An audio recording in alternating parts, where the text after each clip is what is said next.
Hello dear students, यावर्षी इयत्ता 6वीचा syllabus change झालेला आहे. सायन्स, मॅथ्स, इंग्लिश सगळ्याच सब्जेक्टचा. नेक्स्ट वर्षी 7वी, 9वी, 11वी असे सिलेबस चेंज होणार आहे. सो आता सध्या अशी कंडिशन आहे की मार्केटमध्ये टेक्स्टबुक्स देखील प्रॉपरली अवेलेबल नाही आहेत. बाकी स्टडी मटेरियल तर अजूनही कुठे आलेलं नाही आहे. सो मी विचार केला, चला ह्या वर्षी थोडेसे 6वीच्या स्टुडंट्सना हेल्प करता येईल या दृष्टीने व्हिडिओ बनवूयात. त्याचाच एक भाग म्हणून आज आपण इयत्ता 6वीचा सायन्सचा जो पहिला चॅप्टर आहे कॅरेक्टरिस्टिक्स ऑफ लिव्हिंग ऑर्गॅनिझम्स हा शिकणार आहोत. एकदम इझी पद्धतीने तुम्हाला मी सांगते, डोंट वरी. कॅरेक्टरिस्टिक्स म्हणजे काय की लिव्हिंग ऑर्गॅनिझम्स मध्ये म्हणजे सजीवांच्या मध्ये असे काय वैशिष्ट्य असतात की ज्यामुळे ते नॉन लिव्हिंग पासून म्हणजेच निर्जीव वस्तूंच्या पासून सेपरेट होतात. काय काय असतं यांच्यामध्ये हे आपण डिटेल या व्हिडिओमध्ये डिस्कस करणार आहोत. तुमच्या टेक्स्टबुक मध्ये एक ऍक्टिव्हिटी दिलेली आहे बघा. त्या ऍक्टिव्हिटीमध्ये हे चित्र दिलंय, राईट. आणि ह्या चित्रामध्ये तुम्हाला सांगितलंय की त्याच्यामध्ये खाली एक पॅरेग्राफ दिलेला आहे की हा मोती नावाचा कुत्रा आहे. या मोती नावाच्या कुत्र्याला ते छोट्या मुलांनी लहान असताना आणलेलं होतं. तुम्ही पण आणलं असेल ना, कुत्री, मांजरं, किटन्स वगैरे तुम्ही पिल्लं घेऊन येता आणि आई बाबांच्या डोक्याला खूप त्रास होतो, ती गोष्ट वेगळी. बऱ्याच जणांना आवडतं, बऱ्याच जणांना आवडत नाही. मला पर्सनली अशी नाही आवडत लहान जे आपण कुत्र्याची पिल्लं, मांजराची पिल्लं वगैरे. आय डोंट नो वाय, पण थोडीशी भीती पण वाटते आणि ते त्याचे केस बीस पडतात, थोडंसं अनहायजेनिक वाटतं. आय डोंट नो, प्रत्येकाचं वेगवेगळं मत असेल त्याच्यावरती. सो इथं दिलेलं आहे की हे छोटंसं कुत्र्याचं पिलू त्यांनी आणलं. त्याला मग छान आपण नाही का कुठं ते जाऊ नये म्हणून त्याला एक पट्टा लावतो. नंतर त्याचा जो दोरी असते, बेल्ट असते. मग हळूहळू हळूहळू जसं त्याला तुम्ही खायला प्यायला वगैरे द्याल तसं तसं त्याचा साईज वाढत जातो. मोठं होतं ना ते. तुम्ही पण तर काय झालंय, एकदम छोटूसं होतात. मग दुपट्यांमध्ये आई तुम्हाला गुंडाळायची. मग नंतर तुम्ही मोठे झालात आणि मग हळूहळू चालायला, रांगायला लागलात, मग बोलायला लागलात. वेगवेगळ्या ग्रोथच्या स्टेजेस तुम्ही पार करत करत आता 6वीला येऊन पोचलेला आहात. तरी अजून लहानच आहात, परंतु ते छोटेसे तुम्ही आणि आत्ताचे तुम्ही याच्यामध्ये भरपूर फरक आहे की नाही. मग या ऍक्टिव्हिटीमध्ये त्यांनी आपल्याला हे विचारलेलं आहे की हे कुत्रा जो आहे त्याचा साईज वाढला, परंतु त्याचं डॉग कॉलर म्हणजे जे आपण पट्टा बांधतो कुत्र्याला, त्याला डॉग कॉलर म्हणतात. एखाद्या शब्दाचा अर्थ तुम्हाला जर माहीत नसेल तर तो लिहून घेऊ शकता तुम्ही. आता याच्यामध्ये डॉग कॉलर म्हणजे काय, तर कुत्र्याच्या गळ्याचा पट्टा. आणि हिज लीश म्हणजे त्याला जी आपण धरतो ती दोरी, त्या दोरीला लीश असं म्हणतात. आणि त्याची खेळणी वगैरे ही आहेत तशीच आहेत. मोती आकारानं वाढला, परंतु त्याची जी खेळणी आहे, त्याचा बेल्ट आहे, हे मात्र जसंच्या तसं राहिलं. तर त्याचं रिझन काय, किंवा तुम्ही पण नाही का मोठे मोठे होता तसं तुम्हाला आधी येणारे कपडे काही दिवसांनी येत नाहीत. आता जसे तुम्ही आता जे ड्रेस घालता, थोड्या दिवसांनी आपण म्हणतो हा ड्रेस आता मला छोटा होऊ लागलाय, मला बसत नाहीये. मग हे काय होतं, तुमचा साईज वाढला, तुम्ही मोठे झालात.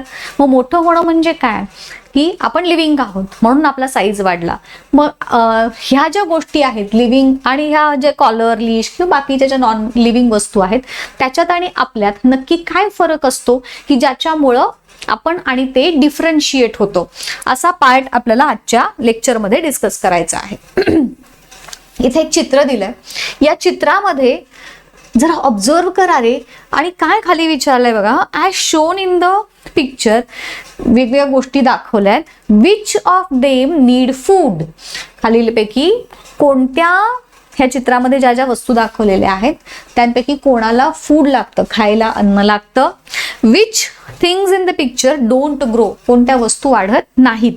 आता त्या दोघांची सेपरेटली लिस्ट बनवायची आहे. आता बघून घ्या, याच्यामध्ये ट्रॅक्टर दिसतोय, झाड दिसतंय, पक्षी दिसत आहेत, तो मुलगा दिसतोय, त्याच्या हातात एक बास्केट दिसतीये, बैलगाडी दिसतीये, बैल दिसत आहेत, बकेट वगैरे दिसते, ही शेळी मेंढी दिसती आहे, चप्पल. सो ह्या सगळ्यापैकी आता खायला कोणाकोणाला लागतं, कोणत्या कोणत्या गोष्टींना फूड लागतं आणि कोणत्या गोष्टींना फूड लागत नाही, याची जर लिस्ट बनवायची झाली तर आपल्याला ती लिस्ट कशी बनवता येईल बघा. आपण 2 पार्ट्स मध्ये ह्याचा आन्सर डिवाइड करूया. Things that grow,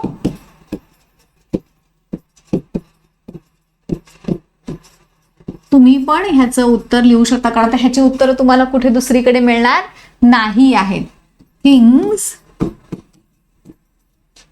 that do not grow.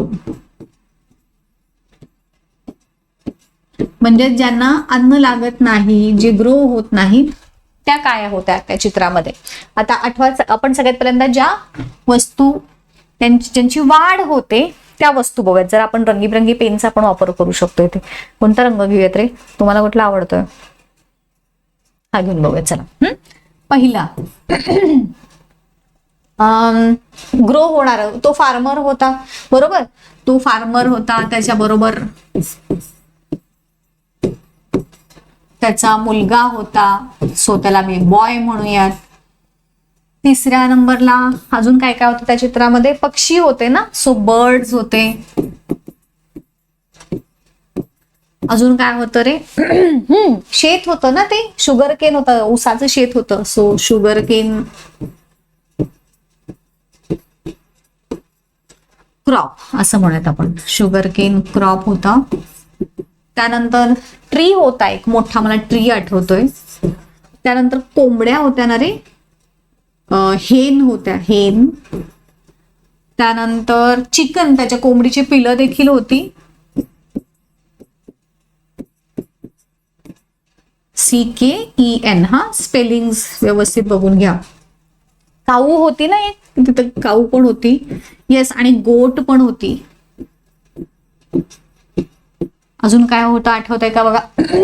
काऊ, गोट, हेन, I hope I think clear झाले. छोटे प्लांट्स होते काहीतरी तिथे आजूबाजूला. सो एवढ्या गोष्टी बघा बरं. अजून काय राहिलं का? कोंबडा होता, कोंबड्याला काय म्हणूयात आपण? रूस्टर म्हणूयात. कोंबडा होता. बघा बरं काही राहिलं का अजूनही? चित्र एकदा बघून घेऊयात आपण, त्यात काही राहिलंय का? बर्ड्स लिहिले का आपण? बघा. येस, हा कोंबडा, कोंबडी, पिल्लं, गाई झाली, गोट झाला. येस, ऑलमोस्ट सगळी आपण इथे बर्ड्स लिहिले का? एकदा चेक करूयात. हा लिहिलेले आहेत बर्ड्स. सो हे सगळे गोष्टी आहेत ज्या ग्रो होतात. ज्या ग्रो होत नाहीत, आता त्या काय काय होत्या बघा त्या चित्रामध्ये. ही लिस्ट ह्या पद्धतीनं बनवून घ्या हा गाईज. आता ज्या थिंग्स ग्रो होत नाहीत त्याच्यामध्ये एक ट्रॅक्टर होता, राईट.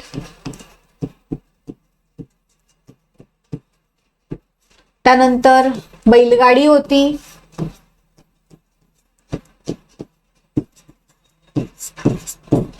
अजून काय होतं रे? एक सिकल होता, विळा होता ना. अजून काय काय होतं बघा रे, एक मिनिट. मला जेवढी आठवतात आपण. हा, बकेट आहे, एक वॉटरचं पॉट आहे.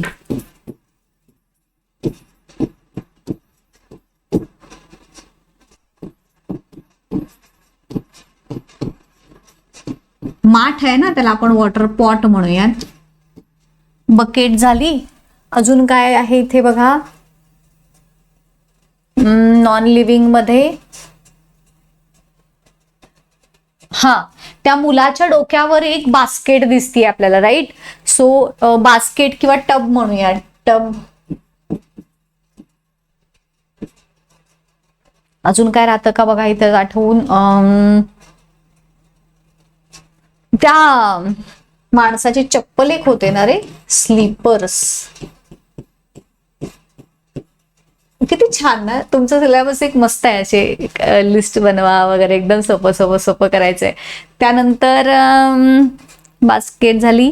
हा, त्याला कुदळ होतं ना रे, त्याला पिकेक्स म्हणतात.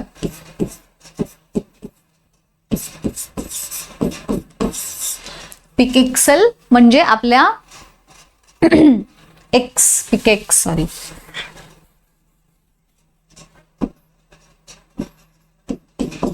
म्हणजे आपली कुदळ. मराठीतला अर्थ जर तुम्हाला हवा असेल तर तिथे लिहून घेऊ शकता तुम्ही. कुदळ झाली. अजून काय राहिलं? वॉटर पॉट होता. अजून काय राहिलं बघूया का चित्र एकदा.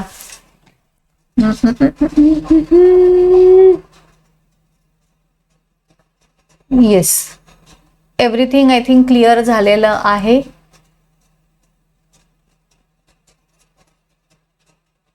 ठीक आहे. ज्या ह्यानं दोरीनं बांधलेली असं तिथे एक रोप पण लिहू शकतो आपण. बघा एवढ्या वस्तू ह्या नॉन लिव्हिंग की ज्यांना फूड लागत नाही. सो ह्या लिहून ठेवल्या का बघा, ज्या ग्रो होतात, ज्या ग्रो होत नाहीत त्यांची नावं आपण इथं साधारण लिहिली. आता नेक्स्ट एक टास्क आपल्याला सांगितलंय, अजून एक बघा त्याच्या नेक्स्ट पेजवरती, की तुमच्या घराजवळच्या किंवा शाळेजवळच्या एखाद्या मोठ्या झाडापाशी जायचं सांगितलंय आणि तिथे गेल्यानंतर काय करायचं, carefully observe all the small and large living organisms. त्या झाडाजवळ असणाऱ्या लहान मोठ्या सगळ्या लिव्हिंग ऑर्गॅनिझम्सना ऑब्झर्व करायचं आहे आणि त्याची लिस्ट लिव्हिंग ऑर्गॅनिझम्सची फक्त बनवायची आहे. आता take a close look at the tree trunk. Tree trunk म्हणजे झाडाचा जो बुंधा आहे, हा जो आहे ना याला ट्री ट्रंक असं म्हणतात. त्याच्या ब्रांचेस फांद्या, लीव्स म्हणजे पानं, फ्लावर्स फुलं, ह्या सगळ्यांना ऑब्झर्व करा. तर did you spot any living creatures in the rough bark of the trunk. त्या जी झाडाची साल असते त्या झाडाच्या सालीवरती काही क्रिचर म्हणजे काही प्राणी काही दिसले का तुम्हाला? असतात ना, मुंग्या असतात, वाळवी असते, बरोबर. त्यानंतर on the leaves or in the soil beneath the tree. Soil मध्ये काही सापडलं का, काही छोटे मायक्रो ऑर्गॅनिझम्स, त्यात अळ्या असतात, मुंग्या असतात, अर्थवर्म्स असतात, बरोबर. Living organisms hidden in the piles of the fallen leaves. Pile म्हणजे ढीग, फॉलन लीव्स म्हणजे जी झाडाखाली जी पानं पडलेली आहेत त्याच्या ढीग जो आहे त्या ढिगामध्ये तुम्हाला काही मायक्रो ऑर्गॅनिझम किंवा काही लिव्हिंग ऑर्गॅनिझम्स दिसत आहेत का. तर ह्या सगळ्याची लिस्ट आपल्याला बनवायची आहे. आणि हे बघा त्याच्यात काय काय सांगितलंय, include grass growing under the tree. झाडाखाली जे गवत येत आहे ते गवत पण त्या लिस्टमध्ये इन्क्लूड करा. And small सॅपलिंग्स. सॅपलिंग म्हणजे जी छोटी छोटी उगवलेली रोपटी असतात की नाही त्याला म्हणायचं सॅपलिंग्स. प्रत्येक शब्दाचा अर्थ लिहून ठेवा इथे. फार तर मी सांगते इथे सॅपलिंगचा अर्थ लिहून घेतलात का बघा. सॅपलिंग्स म्हणजे रोपटी, लहान जी झाडाची रोपटी असतात त्याला सॅपलिंग्स असं म्हणतात. अजून कुठला शब्द अवघड आहे का बघा. ट्री ट्रंक म्हणजे झाडाचा बुंधा.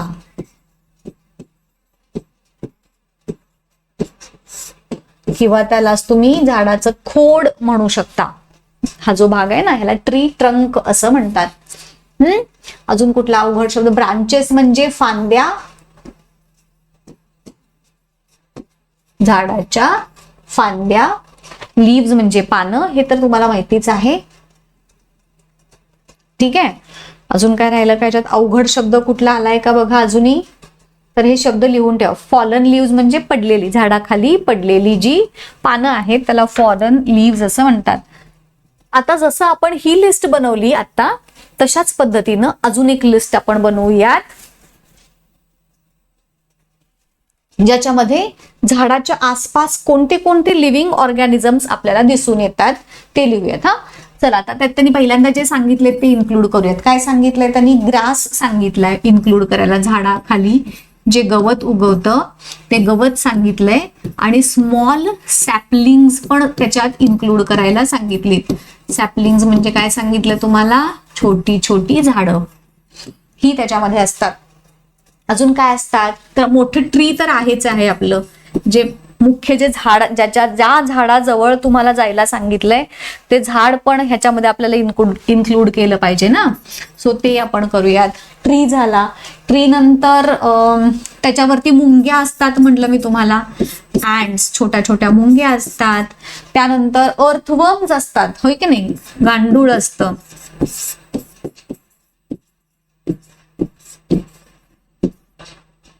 त्यानंतर वाळवी असते, टर्माइट्स म्हणू आपण त्याला. टर्माइट म्हणजे जी वाळवी असते ती. त्यानंतर फंगस, वेगवेगळी बुरशी असते. टर्माइट म्हणजे अर्थ लिहून घ्या फार तर इथे, वाळवी. फंगस म्हणजे बुरशी. अर्थवर्म म्हणजे गांडूळ. ठीक आहे. ॲन्ट्स बाकी तुम्हाला माहिती आहे. स्मॉल सॅपलिंगचा अर्थ हे तुम्हाला आत्ताच सांगितला. त्याच्यानंतर अजून काय ह्याच्यामध्ये इन्क्लूड करता येईल, अर्थवर्म. बटरफ्लाईज असतात.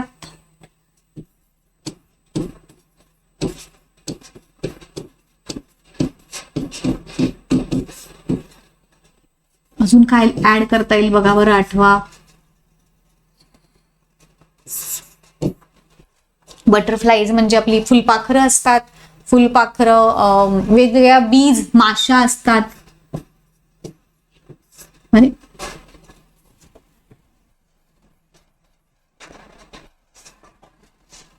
अरे यार, हे काय झालं? एक सेकंद द्या बाळांनो. बीज म्हणजे माशा. अजून बर्ड्स असतील आजूबाजूला, हो की नाही, वेगवेगळ्या प्रकारचे बर्ड्स असतील, पक्षी. आठवा आठवा आठवा, अजून काय काय त्यात आठवता येईल? झाडाच्या आजूबाजूला असणारे अजून लिव्हिंग ऑर्गॅनिझम्स. स्पायडर्स असतील, स्नेल्स असतील. स्नेल म्हणजे गोगलगाय, माहिती आहे ना तुम्हाला? हे असू शकतात. अजून काय घालता येईल ह्याच्यात? बर्ड झाले, स्क्विरल्स झाल्या की रे आपल्या, खारुताई राहिली. स्क्विरल्स असू शकतात. किती अजून भरपूर काय काय घालता येईल. वेगवेगळे मायक्रो ऑर्गॅनिझम्स असू शकतात. अरे हा, लायकेन नावाचं तुम्हाला माहितीये? एक झाडावरती जे शेवाळासारखं असतं बघा, बरेचदा जर शेवाळलेलं असेल झाड तर त्याच्यावरती जे लायकेन नावाचं एक प्लांट, ते पण असू शकतं छोटस. मशरूम्स असू शकतात.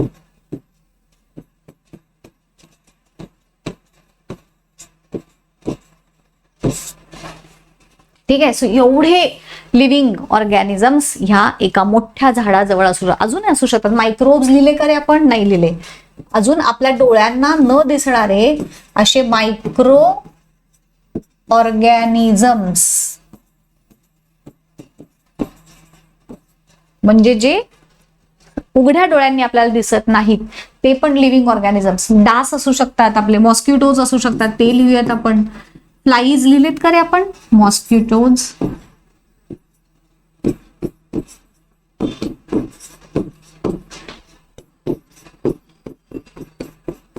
माशा असू शकतात, बरोबर. चिलटं असू शकतात, खूप काय काय असू शकतं.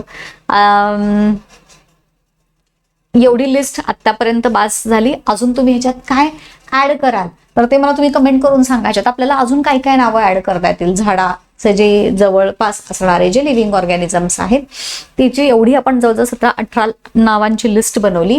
ह्यात अजून भरपूर काय काय ऍड होऊ शकतं. तुम्हाला अजून काय काय सुचतंय ते मला सांगा हा तुम्ही कमेंट करून. सो हे झालं आपलं, ही जी तुम्हाला सांगितलेली ती ऍक्टिव्हिटी. आता ह्या जे लिव्हिंग ऑर्गॅनिझम्स आहेत त्या लिव्हिंग ऑर्गॅनिझम्स पैकी आपल्याला काही हे अगदी लांबून दिसतात, जसं की झाड आहे, गवत आहे, पक्षी आहेत, हे आपल्याला लांबून पण दिसतात. आणि बाकीचे जे असतात ते खूप लहान असतात, जे उघड्या डोळ्यांनी पण दिसू शकत नाहीत, बरोबर. सो प्रत्येक लिव्हिंग ऑर्गॅनिझमचा एक विशिष्ट असा शेप असतो, आकार असतो, त्याचा साईज असतो वेगळा वेगळा. सो टायनी, आता इथे बघा, सो टायनी, टायनी म्हणजे एकदम लहान असतात. They can not be seen with the naked I. Naked I म्हणजे उघड्या डोळ्यांनी. ह्या सगळ्याचे अर्थ लिहून घ्या. मायक्रोस्कोपिक म्हणजे, आता ह्याच्यात मायक्रोस्कोपिक आणि एकदम, मायक्रोस्कोपिक म्हणजे उघड्या डोळ्यांनी न दिसणारे. मायक्रोस्कोपिक ह्या शब्दाचा अर्थ लिहून घ्या. उघड्या डोळ्यांनी न दिसणारे.